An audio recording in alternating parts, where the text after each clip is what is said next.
Olá pessoal, saudações a todos. Quem está falando é Rodrigo Aguiar, médico radiologista, e nessa videoaula nós vamos conversar sobre a tendinopatia calcária. Bom, primeiros motivos por que é importante nós conhecermos a tendinopatia calcária.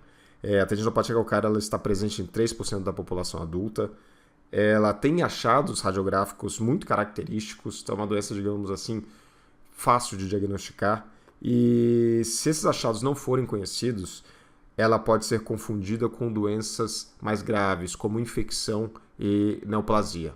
Bom, primeiro falando um pouco da clínica, a maioria dos pacientes com essas calcificações aqui da tendinopatia calcária, eles são assintomáticos. 1/3 desses pacientes é que vão apresentar sintomas de dor intensa, sensibilidade à pressão e restrição funcional.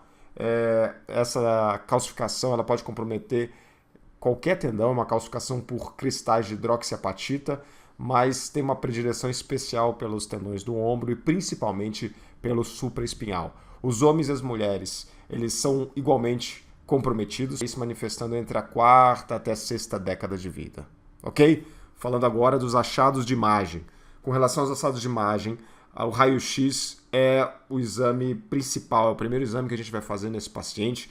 E é isso aqui que a gente vai identificar no raio-x. Uma calcificação bem densa, com uma forma algodonosa ou em nuvem. E essa calcificação ela está localizada aqui, geralmente na topografia dos tendões do supraespinhal e infraespinhal. Aqui a gente está vendo, nesse caso, a calcificação nessa topografia. O perfil da escápula, nós conseguimos ver que uma parte da calcificação está aqui, e a calcificação vem para cá, entra então o acrômio e a cabeça humeral.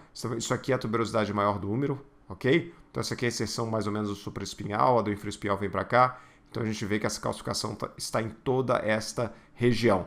Essa calcificação, dependendo da fase que a gente pegar a doença, ela pode ser uma calcificação bem definida, digamos assim, de livro, né? Como eu estou mostrando aqui para vocês, ou a calcificação ela não é tão bem definida assim. Às vezes está começando a calcificar, ou às vezes já está numa fase mais reabsortiva, e aí a calcificação ela fica mais irregular, ela não fica tão bem definida. Nesse caso aqui, por exemplo, nós fizemos um outro raio-x nesse paciente 2 meses depois, e olha como que a calcificação se apresentava. 2 meses depois, ocorreu uma reabsorção bem importante das calcificações de hidroxiapatita que a gente via no exame de 2 meses anteriores. Bom, o ultrassom é um exame bom também para ver a calcificação. O ultrassom tem uma vantagem em relação ao raio-x, porque o ultrassom também ele avalia as alterações inflamatórias associadas, porque esses pacientes eles vão ter edema, inflamação da bolsa subacromial subdutoideia, né? Vão ter bursite, e o ultrassom, pelo raio-x é muito difícil de ver isso, mas no ultrassom a gente consegue ver isso muito bem.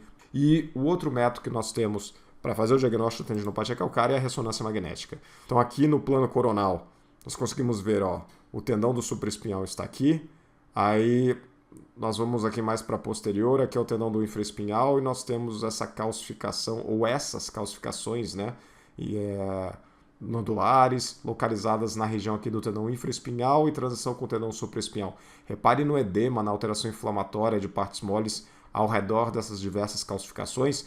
Parte desse edema está localizado na região da bolsa subacromial subdutoideia, aqui em cima. Então o paciente ele tem uma tendinopatia calcária com uma bursite subacromial subdutoideia. Então isso aqui é no plano coronal. No plano sagital é muito bom para nós identificarmos a localização das calcificações, né? Então isso aqui é o tendão do supraespinhal, aqui é o tendão do infraespinhal. Então a gente pode ver que o grosso da calcificação, a maior parte está no tendão do infraespinhal, mas também tem calcificação na região do tendão supraespinhal, ok? Aqui é o T2 com saturação de gordura, e aqui é o T1 mostrando aqui a área da calcificação. Repare que tem uma parte da calcificação que ela é bem pretinha, né? Essa aqui é uma parte, digamos assim, mais dura da calcificação. Uma coisa que ajuda a gente bastante é a alteração inflamatória em volta para fazer o diagnóstico da tendinopatia calcária. Isso leva a um outro ponto.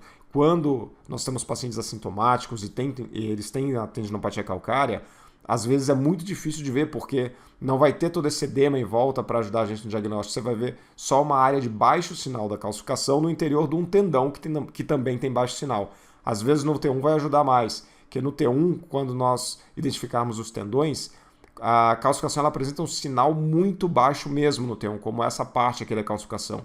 Então isso aqui ajuda a gente a fazer o diagnóstico diferencial, principalmente nos casos que não tem alteração inflamatória para ajudar. Aqui no plano axial, mostrando os diversos focos de calcificação desse caso.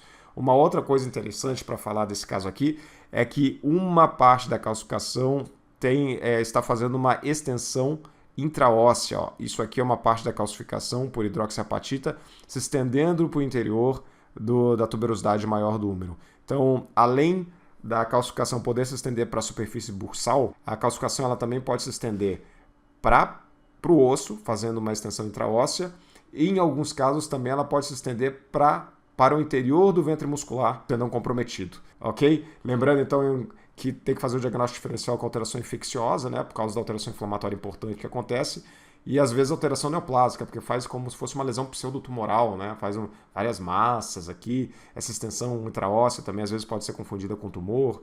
Às vezes no raio-x mostra uma lesão lítica nessa região. Enfim, são dois diagnósticos diferenciais que eles têm que ser pensados em alguns casos. Pessoal, então era isso que eu tinha para falar para vocês sobre tendinopatia calcária. Aquele abraço e até a próxima.